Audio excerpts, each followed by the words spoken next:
Hello mga guys! For today's video, ang gagawin natin, mag-install po tayo ng TV wall mount bracket.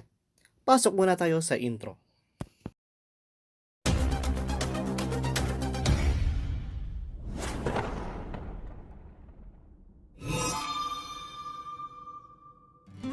For today's video, basic na naman po ang gagawin po natin. Mag-install po tayo ng TV wall mount bracket. At bago po yung lahat, kailangan po may mga tools tayo. Nabutasan na natin yung pader. Maglalagay po tayo ng mga tornilyo dito. At ilalagay na natin yung bracket. Napakasimple lamang po nito, no? Hindi po ito mahirap dahil po basic lang yung ginawa po natin dito. Maliit na TV lamang po ito. At yung susunod dito, yung malaki na. Basic din po ito, no? Plug and play din po yung gagawin po natin dito. LED TV wall mount bracket universal. Ang ginawa ko po dito nang galing yung maliit. Kaya ngayon maglalagay tayo ng panibago. Bubutas tayo ng panibago. Tinakpan ko na rin, skim coat na po natin, no? Tapos yung mga butas na una, negative tayo kaya gumawa tayo ng panibagong guide. Ayan.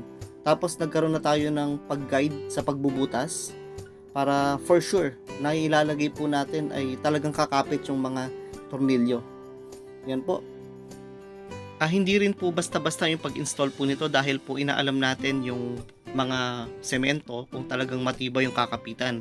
Kaya better po talaga na before na nag-install po tayo ng ganito, isiguraduhin natin, no, na yung semento, yung pader talagang solid, no? Kasi naka-experience na tayo ng mga nag-i-install natin na ganito tapos yung pader nila hindi makapit. So gagawin mo pa ng paraan. Pero ito naman po, matibay yung pader, solid, kaya po napakadali na lang po yung naging trabaho at naging basic na lang po sa atin. Ayan, linis-linis na lang po tayo para po hindi po madumi, no? Parang binaligtad ko lang, no? Linis-linis tayo para hindi madumi.